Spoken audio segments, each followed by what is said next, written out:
thought I would do a video that's less or not scripted at all for Holy Saturday. As you can see, I'm on the deck of the apartment in the retreat center, and it's absolutely gorgeous.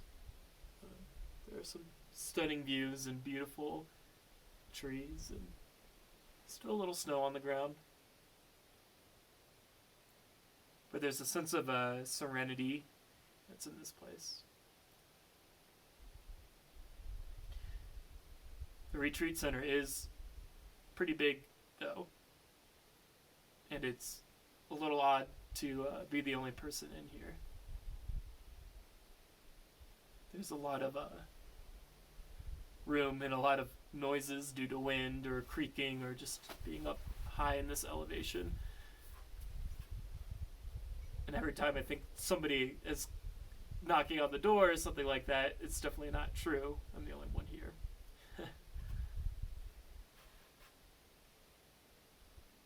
And although being alone and in the quiet in a place like this is really refreshing and comforting, it's often really hard to be completely silent or quiet, or to not have companionship with you. The last 3-4 years, I either lived in communal housing, or I lived in a place where about 20 other folks lived and would see them regularly. Or when I was in Switzerland, I had every single meal with at least 2 or 3 other people, if not 15, 20 other people. Lived in Chicago the last 3 years. I always had a full house growing up. Being alone in a place is unfamiliar to me.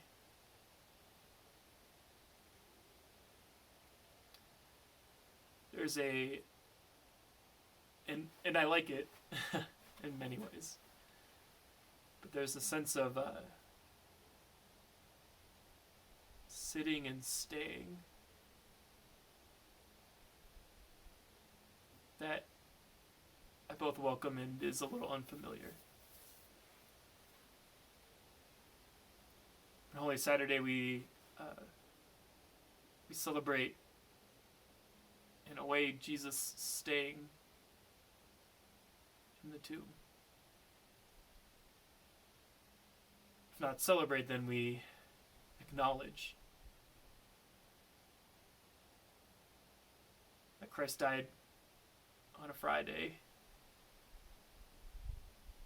and stayed in the tomb, laid there on Saturday.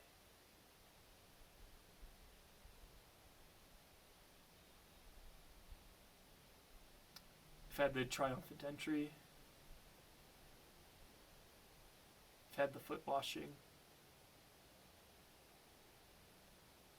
We've had the crucifixion.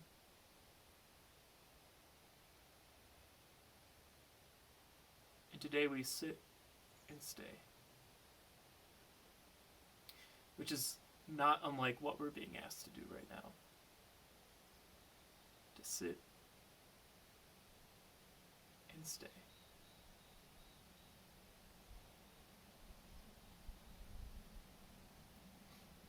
Makes it really feel that much more real. The things we miss, the people we miss, feels that much more real. Because we have to sit and stay without it.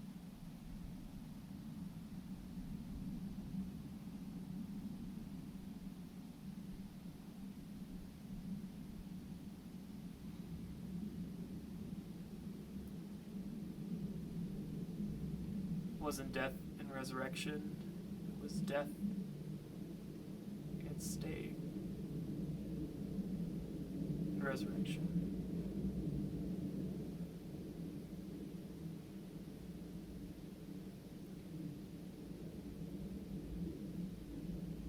I think all of us are probably grieving in different ways for different things. And even for people who, they like to live an isolated life anyways, there's still a normalcy that's been lost in all of this.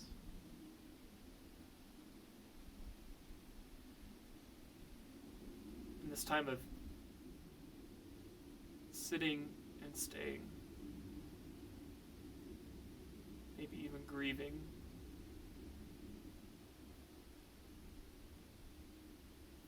we're reminded that Christ died and stayed and resurrected.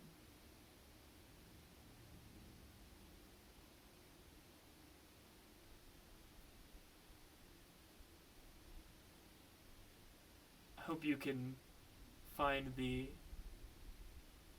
power and the spirit that's necessary to just sit and stay. Join me in prayer.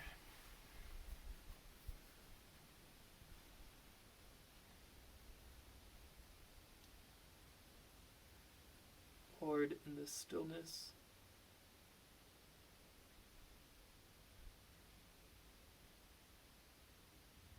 when our lives are in many ways put on hold, when we are asked to sit and stay,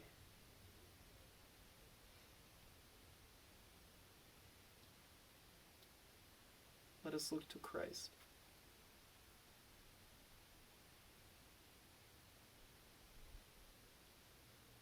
Let us know how real those things we are missing are. Let us appreciate them that much more. Hold our loved ones that much more closely. To enjoy food in a restaurant. To hear a musical. To go to a concert. To just gather with friends and be merry. Let us do it with that much more appreciation, now knowing how real those things are.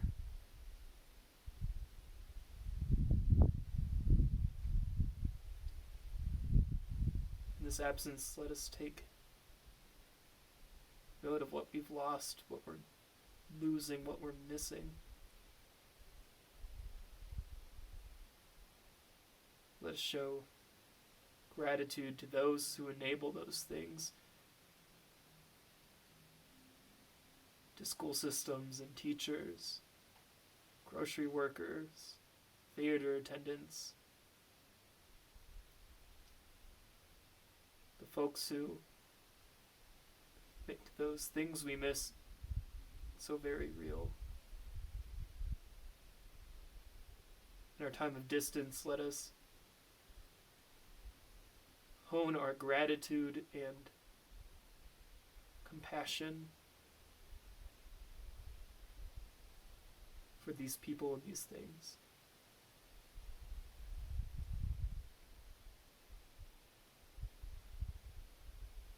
Even though this stillness is hard, staying is hard,